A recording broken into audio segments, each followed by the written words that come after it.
I'm so excited to see you.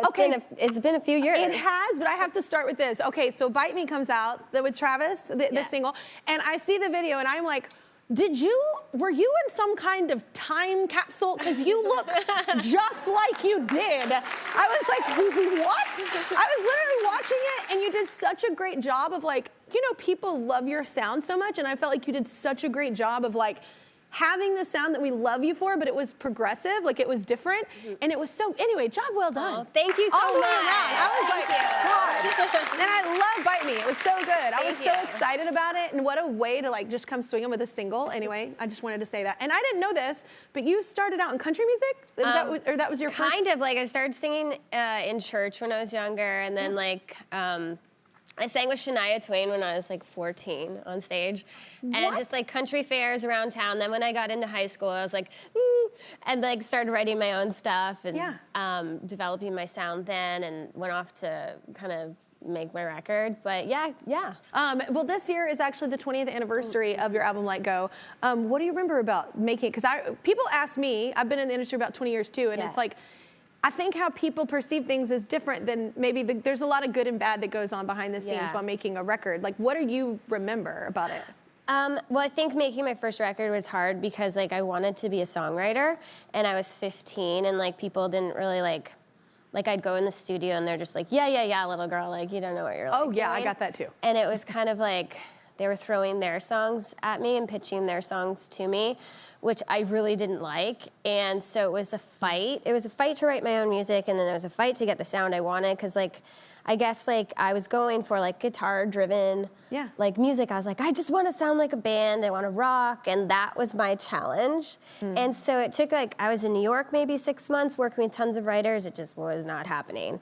And then I went through a point where I think it just like wasn't working out very great. And then I went to LA, and then I finally met with some people, producers and co-writers that like listened to me, and I at that point had tried so hard, and I was like developing into like who I wanted to be, and it worked. I found people I clicked with, and so like like that album took a while and it was hard, and I had to like fight for like being a songwriter, fight to like have the sound that I wanted, sit with the producers. I had no idea what the lingo was. I was just like, make it more rock, make it sound more like a band. But what I wanted just was guitar-driven stuff. I think it would have been more polished and poppy and bubblegum, and that wasn't what I wanted. So I made the record I did want, though. So. I love that, and it is true though. You have to like, after all that, people push, especially in the beginning of my career too. They push, and you're a teenager, and they're like, oh, we're gonna make you know, write with this person, do this, and it's like you don't click with everyone, and there's nothing wrong with them. But like, you do find your people that you click really well with, and then I feel like magic happens. So. Yeah, for sure. Yeah.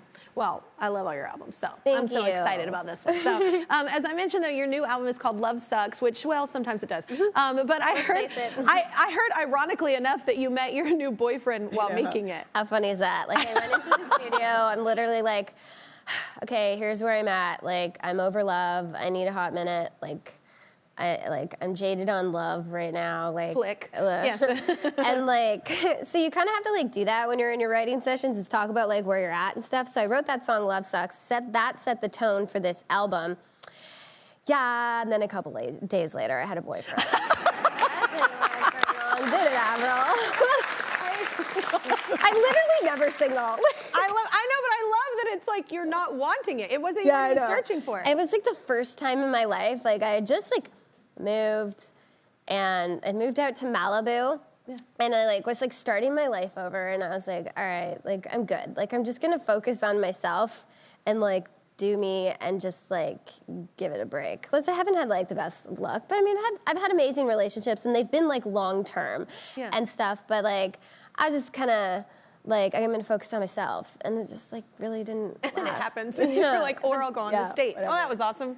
Yeah. But made an album called Love Sucks, but it's also like super lighthearted and like funny and fun, and it's like kind of just like the ups and downs of my life in love, and just like it's a good time. Which is relatable. Yeah, for a lot of people. And like my first album, it's like I'm kind of still writing the same, but like. You know, it's like I was writing when I got out of high school, like fresh out of high school, like just like having crushes for the first time. Yeah. And now on my 7th album, it's like my, you know, I've had experience, I've lived, I've learned, and but that's why I think it was a good thing, though. No, And apparently they stay the same. No, but I think that it was like, I think it was a good, like I said, I like that you kept, like, the vibe was cool and, like, similar to what we love about you, but it wasn't the same. Yeah. I think it's a really cool, progressive, like, sound of it. So, or progressed sound of it, rather. But I love it. And I think it's relatable. It doesn't matter how old you are. Yeah. We go through ups and downs in relationships. Yeah. It happens. But later in the show, you're going to be doing a song called Love It When You Hate Me, which I love that one as well. It's very sarcastic. So what's it about? Yeah, it's Yes. like a fun, funny take on like being in like a heated, passionate relationship where it's like, you know, you're fighting and then it's kind of hot. And Yeah. Yeah. Because then you get the makeup stuff. Yeah. So there you go. I kept it Love family. that. Yeah. Well, everybody, Avril's new album is called Love Sucks. You gotta check it out and stay with us because she's performing later in the show. I'm super stoked.